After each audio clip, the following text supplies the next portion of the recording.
I told my mother your age, and for a moment, silence filled the room like a sacred pause in a prayer. Her eyes widened, not in judgment, but in disbelief wrapped in curiosity. She looked at me as if I had revealed a secret too delicate for the world. She asked if I was sure, as though my love for you could ever be questioned by years counted on a calendar.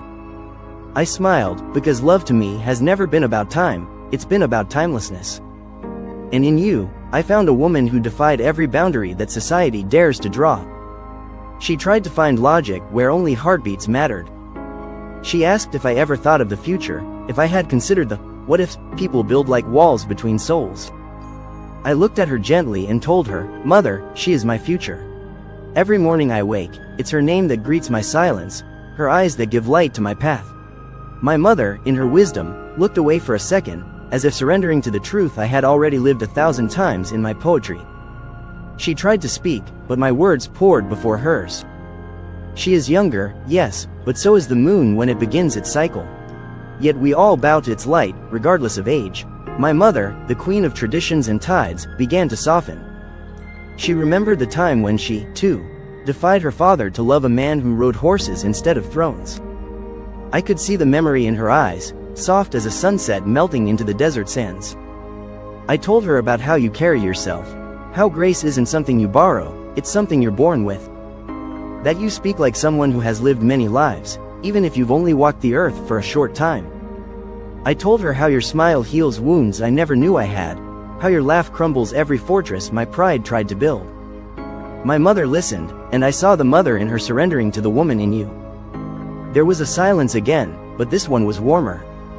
She asked how you make me feel, and I told her the truth, the way poets confess to the moon. She makes me feel like I've never loved before, like every heartbreak was a rehearsal for her, like Allah whispered her name in my ears when I was born and waited all these years to fulfill that prophecy. My mother looked at me then, not as a prince, not even as her son, but as a man. I described your laughter, how it dances through the corridors of my palace like wind chasing silk. I told her of the way your fingers trace the verses I write, how you memorize my lines like sacred scripture. She was surprised not just by your age, but by the depth you carry in that young soul. I told her, Mother, some spirits are born ancient. She carries a galaxy of wisdom in her gaze. Her age may be few, but her essence is infinite. She asked me one last question. Do you believe she's the one? I answered without hesitation, I don't believe it, I know it. I see it every time I look at her. I feel it in the way my pulse changes when she walks into a room. She is not just the one. I am the one because of her. Her love carved me into the man I am proud to be today. My mother nodded, not in agreement, but in surrender to a truth too powerful to resist. I remember my mother sitting back, her posture still royal, but her soul leaning toward the woman I loved. She said, Then bring her to me. And in that moment, it felt like the gates of heaven opened.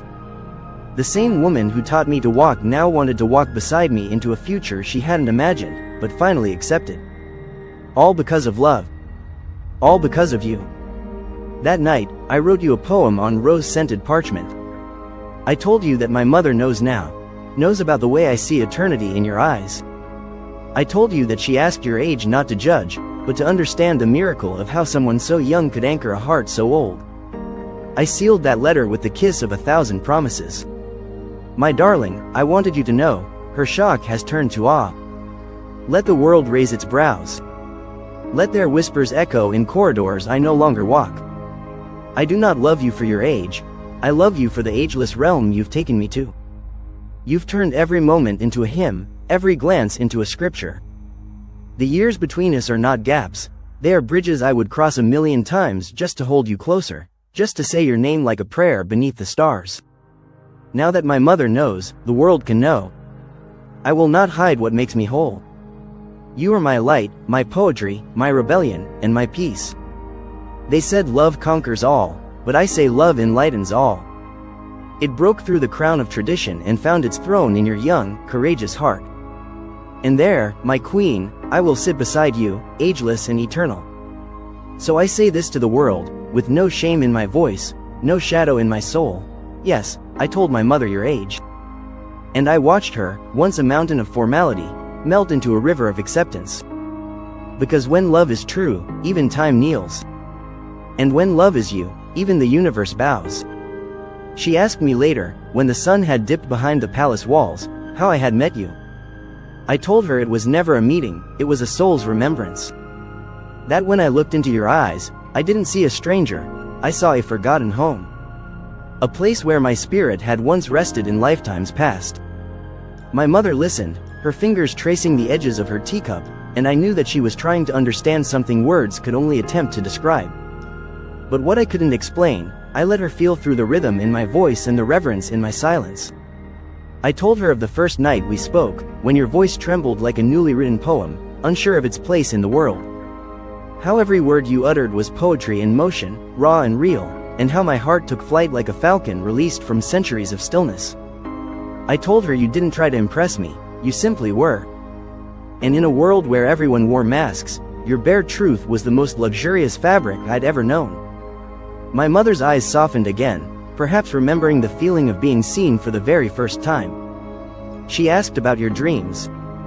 I smiled and said, Mother, she doesn't just dream, she builds from them. I told her how you speak of the future not as a distant shore, but as a land you are already shaping with your thoughts. That your youth isn't wasted on recklessness, but devoted to purpose, to compassion, to silent revolutions of kindness. That you are the kind of woman who will raise empires, not just from bricks, but from words, mercy, and unwavering vision. My mother grew quiet, the kind of quiet that meant she was deeply moved. I confessed to her that I was once afraid, too, not of your age, but of how the world would weaponize it. That I feared their opinions would try to chain you, clip the wings of our bond, and reduce you to a number on paper. But then I realized, nothing the world says matters when I wake up next to you, and all I see is light. You didn't ask me to fight for you, you simply stood with dignity, and I knew then, I would fight kingdoms, bloodlines, and legacies just to protect your peace. My mother, in her soft tone, told me she had once been underestimated too. That she was told she was too young when she married my father. That she was not ready, not wise enough, not prepared for royal life. But she grew into it, not because she was molded by others, but because she refused to let anyone tell her what her spirit could not achieve. When she said that, I smiled and whispered, then you already understand her. You see her, because she is you. And for the first time, she laughed, not the courtly laugh of a royal, but the tender laugh of a woman remembering herself. I brought out the poem I had written for you the night before. My mother asked me to read it aloud. With every line I spoke, I watched her eyes follow me as if tracking a bird in flight. I read her the verse where I wrote, she is younger, yes, but so are the stars, yet we navigate our lives by them. I told her how you give meaning to my titles, how your love redefines what it means to be royalty. And when I finished, she didn't speak. She simply reached forward and touched the page, as if blessing every word that carried your essence. She then asked, does she love you the same way? And I said, she loves me in ways I never knew were possible. She doesn't just love me for who I am, but for who I'm not. She loves even my flaws, my shadows, my silences. I told her how you listen without judgment, how you see the boy in me that the world buried under robes and responsibilities. You remind me that I'm human, not just a ruler. You bring me back to earth, even when I'm seated on the moon. That night, I dreamed of you and her, my mother and my beloved, standing side by side in my courtyard, the wind dancing through your hair. I saw my mother place her royal ring in your hand, not as an heirloom, but as a blessing. I saw your eyes brim with tears not of fear, but of reverence. I awoke with peace blooming in my chest, knowing that dreams sometimes tell the future that words are not yet ready to speak. The next morning, I told you everything.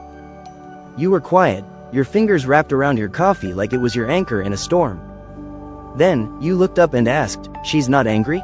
I said, no, she's intrigued, surprised, curious, but most of all, she wants to meet you. And your eyes shimmered in the light like a sunrise kissing the sea. That moment, my heart fell all over again. I didn't care how old you were, I cared that you were mine, and I was yours, and now the world was slowly catching up to our truth. You stood in the palace corridor that day like you had been born there. You didn't tremble. You didn't fumble. You carried yourself like a woman destined to be remembered. And when my mother saw you, she smiled, a full smile, one that felt like the passing of a torch. No words were exchanged, but I knew something had happened. A bridge had been built between two generations of power. Two women, one who raised me, and one who raised my soul. I watched you both that afternoon, sipping tea, exchanging stories, laughter slowly blooming like a garden in spring. The room that once held generations of formality was now softened by the presence of two queens, each holding space for the other. I didn't interrupt. I simply watched, my heart echoing with gratitude. Because when love is real, it doesn't just unite lovers, it reconciles worlds. You were no longer the girl with a shocking age. You were the woman who turned that shock into reverence. So let them be shocked, my love. Let them whisper. Let them wonder how a prince chose a girl younger than his throne. I will tell them I chose with my heart, and not with their rulebooks. That I loved you not because of your age, but because of your essence. And in doing so, I watched my mother, my people, and my past bow to a future written in your name.